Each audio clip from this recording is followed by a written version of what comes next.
ಈ ಮನೆತನವು 700 ವರ್ಷಗಳ ಇತಿಹಾಸವನ್ನ ಹೊಂದಿದೆ. ಜೀವಂತ ಸಮಾಧಿಯಾಗಿದ್ದಾರೆ ಇವರು. ಹೌದು, ಜೀವಂತ ಸಮಾಧಿ. ಇವರಿಗೆ ವಯಸ್ಸು 96.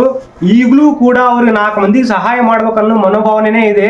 ಹುಬ್ಬಳ್ಳಿಯಲ್ಲಿನ ಅದುರುಗುಂಚಿ ಗ್ರಾಮದ ಹಿರೇಮಠದ ಮನೆತನದಲ್ಲಿ 700 ವರ್ಷಗಳ ಹಿಂದೆ ಶ್ರೀ ಶಿವಲಿಂಗ ಮಹಾಸ್ವಾಮಿಗಳು ಇಲ್ಲಿ ಜೀವಂತ ಸಮಾಧಿಯಾದರು. ನಂತರ ಈ ಮನೆತನದ ಹಿರಿಯರು ಗದ್ದಿಗೆಗೆ ಮಠವನ್ನ ಸ್ಥಾಪಿಸಿ ಪೂಜೆ ಪುನಸ್ಕಾರಗಳನ್ನ ತಲೆಮಾರುಗಳಿಂದ ಮಾಡಿಕೊಂಡು ಬಂದಿದ್ದಾರೆ. ಇವರ ನಂತರ ಶಟಸ್ಥಲ ಬ್ರಹ್ಮಿ ಸದಾಶಿವ ಶಿವಾಚಾರ್ಯರು ಉತ್ತರಾಧಿಕಾರಿಗಳಾಗಿದ್ದರು. ಈಗ ಈ ಮನೆತನದ ಹಿರಿಯರು ವೇದಮೂರ್ತಿ ಶ್ರೀ ಶಿವರುದ್ರಯ್ಯ ಸ್ವಾಮಿಗಳು 11 ಬಾರಿ ಮೌನ ತಪೋ ಅನುಷ್ಠಾನ ಕಾರ್ಯಕ್ರಮವನ್ನ ಮಾಡಿಕೊಂಡು ಬಂದಿದ್ದಾರೆ. ಹೀಗೆ ತಲೆಮಾರುಗಳಿಂದ ಈ ಮನೆತನದವರು ಊರಿನ ಏಳಿಗೆಗಾಗಿ, ನಾಡಿನ ಉದ್ಧಾರಕ್ಕಾಗಿ, ಭಕ್ತಾದಿಗಳ ಒಳಿತಿಗಾಗಿ ಹಲವು ಸೇವೆ ವ್ರತಗಳನ್ನ ಮಾಡುತ್ತಾ ಬಂದಿದ್ದಾರೆ. ವಿಡಿಯೋ ಇಷ್ಟ ಆದ್ರೆ ಮಾತ್ರ ಲೈಕ್ ಮಾಡಿ. ಹುಬ್ಬಳ್ಳಿಯ ಪುರಾತನ ದೇವಾಲಯಗಳ, ವಿಸ್ಮಯ ಜಾಗಗಳ ಇತಿಹಾಸ ತಿಳಿಯಲು ಈ ಪೇಜ್ ಫಾಲೋ ಮಾಡಿ. ಮುಂದೆ ಯಾವ ಊರಿಗೆ ಬರಬೇಕು ಎಂದು ಕಮೆಂಟ್ ಮಾಡಿ. ಅವರು ಬಹಳ ಗಟ್ಟಿರಿ. ಅವಾಗಿನ ಕಾಲಕ್ಕಂದ್ರ ಎಲ್ಲರಿಗೂ ಊಟ ಅಡಿಗೆ ಕೈಲಿ ಮಾಡಿ ಊಟಕ್ಕೆ ನೀಡ್ತಿದ್ರಿ ಅವ್ರು.